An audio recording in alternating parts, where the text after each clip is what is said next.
ଯିରିମିୟ ଅଧ୍ୟାୟ 52। ସିଦିକିୟ ରାଜ୍ୟ କରିବାକୁ ଆରମ୍ଭ କରିବା ବେଳେ 21 ବର୍ଷ ବୟସ୍କ ଥିଲା ଓ ସେ ଜିରୁସାଲମରେ 11 ବର୍ଷ ରାଜ୍ୟ କଲା। ତାହାର ମାତାର ନାମ ହମୁଟଲ।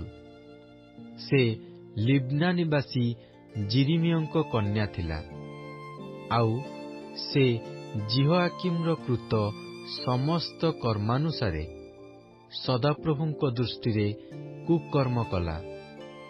କାରଣ ସଦାପ୍ରଭୁଙ୍କ କ୍ରୋଧ ସକାଶୁ ସେ ସେମାନଙ୍କୁ ଆପଣା ଛାମୁରୁ ଦୂର ନ କରିବା ପର୍ଯ୍ୟନ୍ତ ଜିରୁସାଲମ ଓ ଜିହୁଦାରେ ଏପରି ଘଟଣା ଘଟିଲା।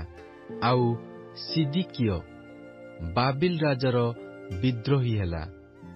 ଅନନ୍ତର ତାହାର ଅଧିକାରର 9ମ ବର୍ଷରେ 10ମ ମାସର 10ମ ଦିନରେ ବାବିଲର ରାଜା ନବୁଖଦ୍ନେଚ୍ଚର ଓ ତାହାର ସମସ୍ତ ସୈନ୍ୟ ଜିରୁସାଲମକୁ ଆସି ତହିଁ ବିରୁଦ୍ଧରେ ଛାଉଣି କଲେ। ଆଉ ସେମାନେ ତହିଁର ଚତୁର୍ଦିଗରେ ଗଡ଼ ନିର୍ମାଣ କଲେ। ତହୁଁ ସିଦିକିୟ ରାଜାର ଅଧିକାରର 11 ବର୍ଷ ପର୍ଯ୍ୟନ୍ତ ନଗର ଅବରୁଦ୍ଧ ହୋଇ ରହିଲା। ଚତୁର୍ଥ ମାସରେ ସେହି ମାସର 9ମ ଦିନରେ ନଗରରେ ମହାଦୁର୍ଭିକ୍ଷ ହେଲା। ତହିଁରେ ଦେଶୀୟ ଲୋକମାନଙ୍କ ନିମନ୍ତେ କିଛି ଖାଦ୍ୟ ମିଳିଲା ନାହିଁ। ତେବେ ନଗରର ଏକ ସ୍ଥାନ ଭଗ୍ନ ହୁଅନ୍ତେ ସମସ୍ତ ଯୋଦ୍ଧା ରାତ୍ରି ଯୋଗେ ରାଜାର ଉଦ୍ୟାନ ନିକଟସ୍ଥ 2 ପ୍ରାଚୀରର ମଧ୍ୟବର୍ତ୍ତୀ ଦ୍ୱାରପଥ ଦେଇ ପଳାଇଲେ। ସେ ସମୟରେ କଲ୍ଦୀୟମାନେ ନଗରର ବିରୁଦ୍ଧରେ ଚତୁର୍ଦିଗରେ ଥିଲେ। ପୁଣି ଲୋକମାନେ ଆରବା ପଥ ଦେଇ ଚାଲିଗଲେ। ମାତ୍ର କଲ୍ଦୀୟମାନଙ୍କ ସୈନ୍ୟ ରାଜାର ପଛେ ପଛେ ଗୋଡ଼ାଇ ଜିରିହ ପଦାରେ ସିଦିକିୟକୁ ଧରିଲେ। ତହିଁରେ ତାହାର ସକଳ ସୈନ୍ୟ ତାହା ନିକଟରୁ ଛିନ୍ନ ଭିନ୍ନ ହୋଇଗଲେ। ତହୁଁ ସେମାନେ ରାଜାକୁ ଧରି ହମାଥ ଦେଶସ୍ଥ ରିବ୍ଲାକୁ ବାବିଲ ରାଜା କତିକି ନେଇଗଲେ। ତହିଁରେ ସେ ତାହା ପ୍ରତି ଦଣ୍ଡାଜ୍ଞା କଲା। ଆଉ ବାବିଲର ରାଜା ସିଦିକିୟର ପୁତ୍ରମାନଙ୍କୁ ତାହାର ସାକ୍ଷାତରେ ବଧ କଲା।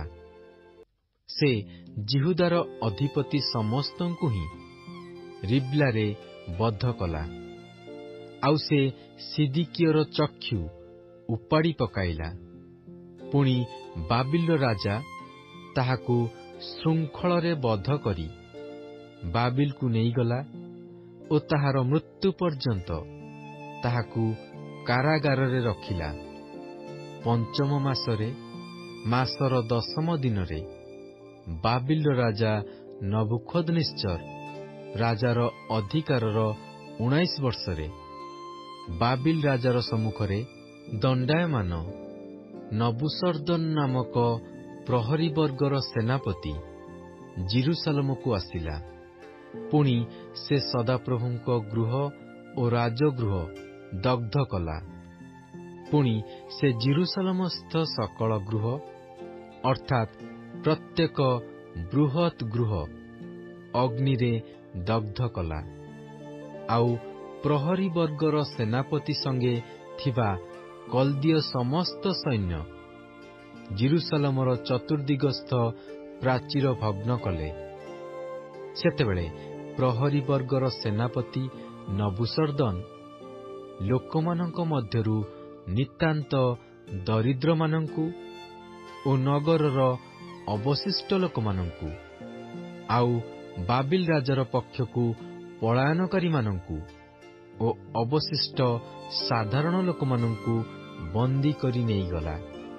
ମାତ୍ର ପ୍ରହରୀ ବର୍ଗର ସେନାପତି ନବୁସର୍ଦନ ଦେଶର ନିତାନ୍ତ ଦରିଦ୍ରମାନଙ୍କ ମଧ୍ୟରୁ କେତେକଙ୍କୁ ଦ୍ରାକ୍ଷାକ୍ଷେତ୍ରର କର୍ମଚାରୀ ଓ କୃଷକ ହେବା ପାଇଁ ଛାଡ଼ିଗଲା।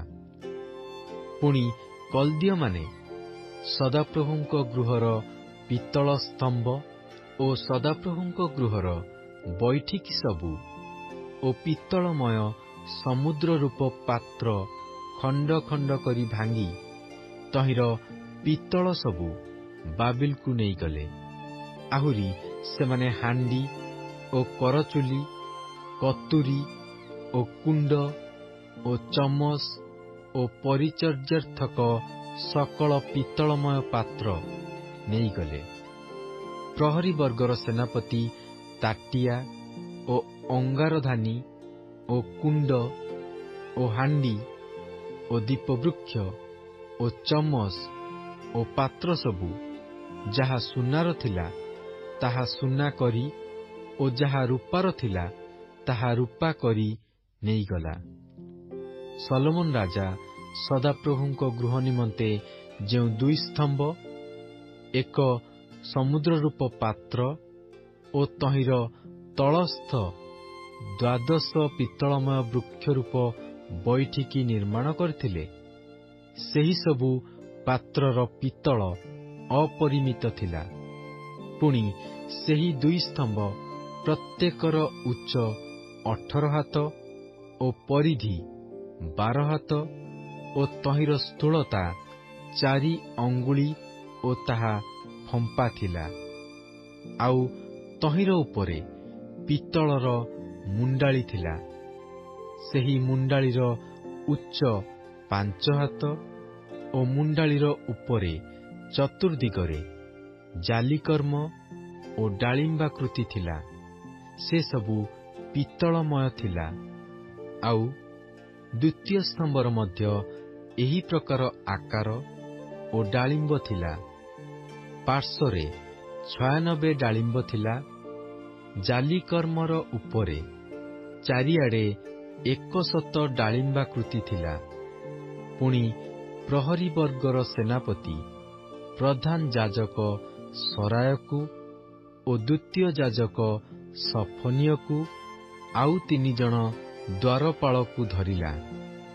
ଆଉ ନଗରରୁ ଯୋଦ୍ଧାମାନଙ୍କ ଉପରେ ନିଯୁକ୍ତ 1 ଜଣ ଅଧ୍ୟକ୍ଷକୁ ଓ ନଗରରେ ପ୍ରାପ୍ତ ରାଜମୁଖ ଦର୍ଶନକାରୀମାନଙ୍କ ମଧ୍ୟରୁ 7 ଜଣକୁ ଓ ଦେଶର ଲୋକ ଗଣନାକାରୀ ସେନାପତିର ଲେଖକକୁ ଓ ନଗର ମଧ୍ୟରେ ପ୍ରାପ୍ତ ଦେଶୀୟ 60 ଲୋକକୁ ଧରିଲା।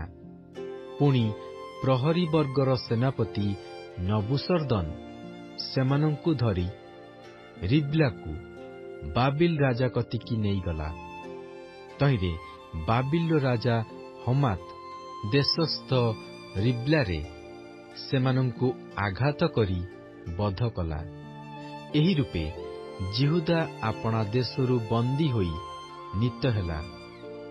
ନବୁକଦନେସ୍ଚର ଯେଉଁମାନଙ୍କୁ ବନ୍ଦୀ କରି ନେଇଗଲା, ସେହି ଲୋକମାନଙ୍କର ସଂଖ୍ୟା ଏହି: 7ମ ବର୍ଷରେ 323 ଜଣ ଯିହୁଦୀ ଲୋକ, ନବୁକଦନେସ୍ଚରର ଅଧିକାରର 18 ବର୍ଷରେ ସେ ଜିରୁସାଲମରୁ 832 ଲୋକ ବନ୍ଦୀ କରି ନେଇଗଲା।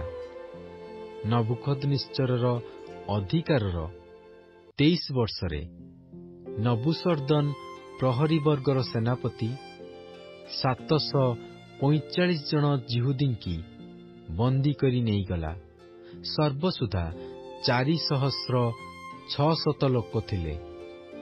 ଅନନ୍ତର ଜିହୁଦାର ରାଜା ଜିହୋଆଖିନର ବନ୍ଦୀତ୍ୱର 37 ବର୍ଷର 12 ମାସରେ ଓ ସେହି ମାସର 25 ଦିନରେ ବାବିଲର ରାଜା ଇବିଲ ମରୋଦକ ଆପଣା ଅଧିକାରର 1ମ ବର୍ଷରେ ଜିହୁଦାର ରାଜା ଜିହୋଆଖିନକୁ କାରାଗାରରୁ ବାହାର କରି ତାହାର ମସ୍ତକ ଉନ୍ନତ କଲା।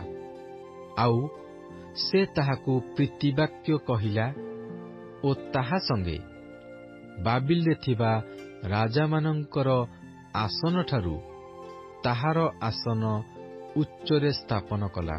ଆଉ ସେ ଆପଣା କାରାଗାରର ବସ୍ତ୍ର ପରିବର୍ତ୍ତନ କରି ଆପଣାର ଯାବଜୀବନ ନିତ୍ୟ ନିତ୍ୟ ତାହା ସମ୍ମୁଖରେ ଭୋଜନ କଲା।